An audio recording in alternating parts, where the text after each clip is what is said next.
Hi friends, ಇವತ್ತು ನಾವು ಎರಡು ಜಾಬ್ ವ್ಯಾಕೆನ್ಸಿ ಬಗ್ಗೆ ನೋಡ್ತಾ ಇದ್ದೀವಿ. ಎರಡು ಕಾಂಟ್ರಾಕ್ಟ್ಸ್ ಬೇಸಿಸ್ ಮೇಲೆ ಇರೋದು. ಒಂದು ನಿಮಾನ್ಸಿಂದ, ಇನ್ನೊಂದು ಕೊಚ್ಚಿನ್ ಶಿಪ್ ಯಾರ್ಡಿಂದ. ಸೊ ಫಸ್ಟ್ದು ನಿಮಾನ್ಸಿಂದ ನೋಡೋಣ. ಸೊ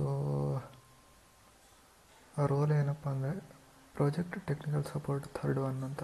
ಇದು ಕಾಂಟ್ರಾಕ್ಟ್ ಬೇಸಿಸ್ ಮೇಲೆ ಇರುತ್ತೆ. ಸೊ ICMR ಫಂಡೆಡ್ ಒಂದು ಪ್ರಾಜೆಕ್ಟ್ ಇದೆ, titled pathways to resilience and mental health. ಯಾರ ಅಂಡರಲ್ಲಿ? Doctor Bharat Holla, associate professor of psychiatry and principal investigator NIMHANS.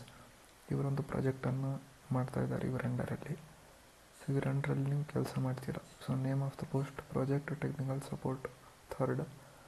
ಒಂದೇ ರೋಲ್ ಇರೋದು. ಕ್ವಾಲಿಫಿಕೇಷನ್ ಏನಂದರೆ ಮಾಸ್ಟರ್ಸ್ ಆಗಿರಬೇಕು ಮೆಡಿಕಲ್ ಲ್ಯಾಬ್ ಟೆಕ್ನಾಲಜಿಯಲ್ಲಿ, ಅಥವಾ MSc ಇನ್ biotechnology, biochemistry, genetics, immunology, bio informatics, ಇದರಲ್ಲಿ ಮಾಸ್ಟರ್ಸ್ ಆಗಿರಬೇಕು.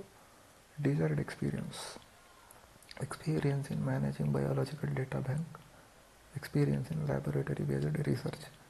ಈ ಎರಡರಲ್ಲಿ ಎಕ್ಸ್ಪೀರಿಯನ್ಸ್ ಇದ್ದರೆ ಅಂಥ ಕ್ಯಾಂಡಿಡೇಟ್ಗಳನ್ನು ಅವರು ಪ್ರಿಫರ್ ಮಾಡ್ತಾರೆ.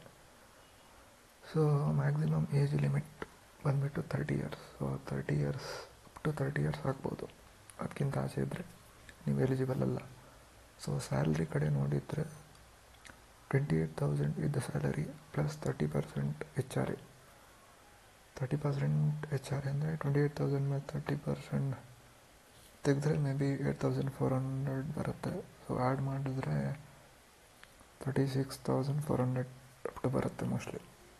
ಸೊ ಡ್ಯೂರೇಷನ್ ಬರೀ 6 ಮಂತಿಗಿದು. ಕಾಂಟ್ರಾಕ್ಟ್ ಬೇಸಿಸ್ ಮೇಲೆ ಬರೀ 6 ಮಂತಿಗಷ್ಟೇ ಇರೋದು. ಸೊ ಜಾಬ್ ಪ್ರೊಫೈಲ್ ನೋಡಿದರೆ maintain biological data bank, assist in collection, preparation and storage of biological samples. ಎರಡನೇದು conduct basic laboratory experiment involving PCR, DNA, RNA extraction, ELISA etcetera as required. So location ಬಂದುಬಿಟ್ಟು NIMHANS, ಬೆಂಗಳೂರಲ್ಲೇ ಇರೋದು. ಅದೇ job location. So ಇದು walk in selection ಆಗಿರುತ್ತೆ. So ನೀವು ನಿಮಾನ್ಸಿಗೆ ಹೋಗಿ ವಾಕಿನ್ ಇಂಟರ್ವ್ಯೂ ಕೊಡಬೇಕು. ಸೊ ನಿಮ್ಮ resume, marks card, original, testimonials, ಇನ್ನೂ ಏನೇನಿದೆ ಫೋಟೋ ಕಾಪೀಸು, ಅದಕ್ಕೆ ಬೇಕಾಗಿರೋದು ಎಲ್ಲನೂ ತಗೊಂಡೋಗ್ಬೇಕು. So date and walk in time 18th December 2025 10:00 ಆಗುತ್ತೆ. ಸೊ ವಾಕಿನ್ ಇಂಟರ್ವ್ಯೂ ಆಗೋ ಅರ್ಧ ಗಂಟೆ ಮುಂಚೆ ನೀವು ರಿಜಿಸ್ಟರ್ ಮಾಡಬೇಕು ರಿಟರ್ನ್ ಬಾರ್ ಸ್ಕಿಲ್ ಟೆಸ್ಟ್ಗೆ. ಸೊ TAD ನೀವು ಹೋಗೋವಾಗ ಖರ್ಚು ಏನಾಗಿದ್ದರೆ ಏನು ರಿಯಂಬರ್ಸ್ ಮಾಡಲ್ಲ.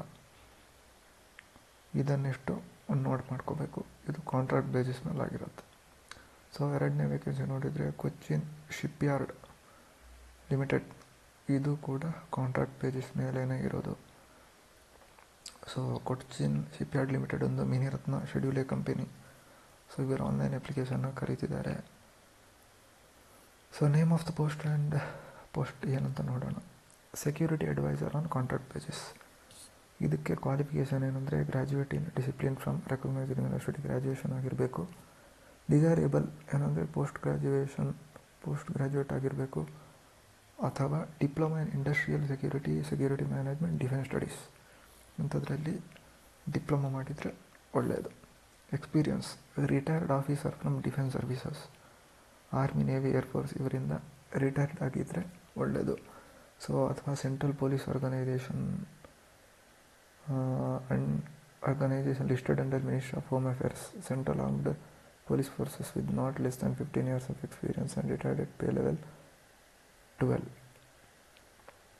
ಸೊ ಇದು ಎಕ್ಸ್ಪೀರಿಯನ್ಸನ್ನು ನೀವು ಕರೆಕ್ಟಾಗಿ ನೋಡಿ ಆಮೇಲೆ ಅಪ್ಲೈ ಮಾಡಬೇಕು. Experience in security management in industrial or development is preferred. ಇವರನ್ನು ಪ್ರಿಫರ್ ಮಾಡ್ತಾರೆ. ಸೊ ಎರಡನೇ role project adviser, integrated security management system on contract basis. Graduation ಆಮೇಲೆ ಇಂಡಸ್ಟ್ರಿಯಲ್ ಸೆಕ್ಯೂರಿಟಿ ಸೇಮು. ಇದೆಲ್ಲ ಆಲ್ಮೋಸ್ಟ್ ನನ್ನ ಪ್ರಕಾರ ಸೇಮ್ ಇದೆ. ಇದಕ್ಕೂ ಎಕ್ಸ್ಪೀರಿಯನ್ಸು 7. ಇದೊಂದು ಎಕ್ಸ್ಟ್ರಾ ಇದೆ. Retired officer from central public sector undertakings, retired at pay scale E4 or above with not less than 10 years of experience in security management. So ಮೂರನೇ ರೋರು security officer on contract basis. ಇದು exactly same ಇದೆ. ಈ experience. ಆಮೇಲೆ ಇದು